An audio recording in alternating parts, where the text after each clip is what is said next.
High বন্ধুরা, তোমরা সবাই কেমন আছো? আর আমিও খুব খুব ভালো আছি। তো বড়োদেরকে প্রণাম, ছোটোদেরকে অনেক অনেক ভালোবাসা। তো গুড মর্নিং সবাইকে। সকালেই যেহেতু ভিডিওটা আমি শুরু করছি, অনেক দিন পরে ব্লগ দিচ্ছি তোমাদেরকে।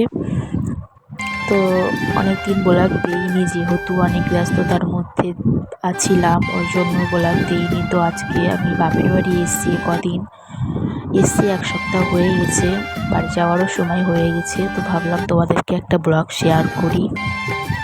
তো আমার দাদা আর ভাই ঘুমাচ্ছিল, আর আমার মেয়ে ওদেরকে তুলে, দেখতেই পাচ্ছ এখানে, ওদেরকে ঘুমাতে দেয়নি, ওই জন্য বিছানাটা এলোমেলো হয়ে আছে। তোমরা আবার বলবে যে দিদিভাই তুমি তো বলো যে বিছানা ঘুম থেকে উঠে বিছানা তোলো, তো তোমার বিছানা এলোমেলো হয়ে আছে। ওই জন্য তোমাদেরকে আমি বললাম যে ওরা ঘুমাচ্ছিল, ওদের ঘুম থেকে তুলেই আমার মেয়ে, দেখতে পাচ্ছ, ওদের সঙ্গে খেলা করছে। আর আমার ভাই এদিকে বক্স দিয়ে নাচ করছে,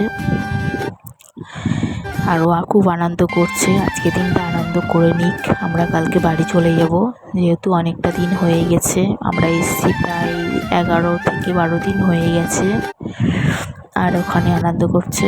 আর আমার বাবা মা এখানে মাংস রান্না করছে, যেহেতু আমাদের গ্যাস শেষ হয়ে গেছে, উনুনে এসে মাংস রান্না করছে। হাঁসের মাংস দেরি হয় একটু রান্না করতে, আর আমি একটা থালা নিয়ে, দেখতেই পাচ্ছ, কষা মাংস নিয়ে চলে এসেছি। আর আমার মেয়েটি খেতে খুব ভালো লাগে, আমি মেয়েটাই আগে খাচ্ছি। আর এখানে দেখতেই পাচ্ছ আমার মেয়ে, দেখো, তারপর স্যান ট্যান করে নিয়ে ও দেখো বক্স নিয়ে বসেছে। এবার ওর মামারা বাড়িতে নেই, ও একা একা দেখো চুপচাপ কীভাবে বসে আছে। তারপরে বসেই আছে চুপচাপ, দেখতেই পাচ্ছ।